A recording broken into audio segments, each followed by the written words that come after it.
UAPA ചുമത്തി അറസ്റ്റിലായ മുൻ PFI നേതാവ് OM സലാമിന്റെ ഇടക്കാല ജാമ്യ ഹർജി ഡൽഹി ഹൈക്കോടതി തള്ളി. ഇദ്ദേഹത്തിന്റെ മകളും കോഴിക്കോട് മെഡിക്കൽ കോളേജിലെ MBBS വിദ്യാർത്ഥിയുമായ ഫാത്തിമ തസ്കിയ ഇക്കഴിഞ്ഞ ഏപ്രിൽ 17 വാഹനാപകടത്തിൽ മരണപ്പെട്ടിരുന്നു.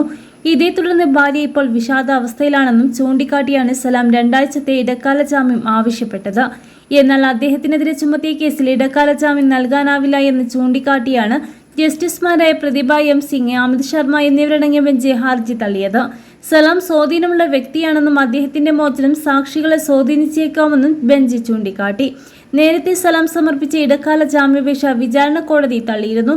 2022 പോപ്പുലർ ഫ്രണ്ടിനെ നിരോധിക്കുന്നതിന് മുന്നോടിയായാണ് അന്നത്തെ ചെയർമാനായിരുന്ന OMS സലാം അടക്കമുള്ളവരെ NIA അറസ്റ്റ് ചെയ്തത്, തിഹാർ ജയിലിലിട്ടത്. കേരളം, മഹാരാഷ്ട്ര, കർണാടക, തമിഴ്നാട്, അസം, ഉത്തർപ്രദേശ്, ആന്ധ്രാപ്രദേശ്, മധ്യപ്രദേശ്, പുതുച്ചേരി, ഡൽഹി, രാജസ്ഥാൻ എന്നീ 11 സംസ്ഥാനങ്ങളും കേന്ദ്രഭരണ പ്രദേശങ്ങളിലും ഒരേ സമയം റെയ്ഡ് നടത്തിയിരുന്നു കേസുണ്ടായത്.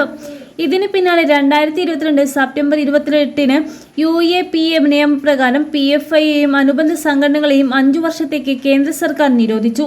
തീവ്രവാദ വിരുദ്ധ നിയമം, നിയമവിരുദ്ധ പ്രവർത്തനങ്ങൾ തടയൽ നിയമം എന്നിവ പ്രകാരമാണ് ഇവർക്കെതിരെ കേസെടുത്തിരിക്കുന്നത്.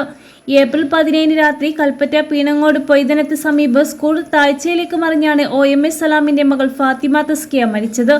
മകളുടെ മരണാന്തര ചടങ്ങുകളിൽ പങ്കെടുക്കാൻ 3 ദിവസത്തേക്ക് OMS സലാമിന് ഉപാധികളുടെ പരോൾ ലഭിച്ചിരുന്നു.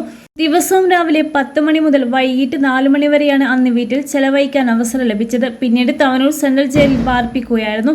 അടുത്ത ബന്ധുക്കളോട് മാത്രമേ ഇടപഴകാൻ സാധിച്ചിരുന്നുള്ളൂ. മൊബൈൽ ഫോൺ ഉപയോഗിക്കുന്നതിന് നിയന്ത്രണമുണ്ടായിരുന്നു. സന്ദർശകർക്ക് വിലക്കുള്ളതിനാൽ വീടിന് പുറത്തെ പോലീസ് നോട്ടീസ് പതിപ്പിച്ചിരുന്നു.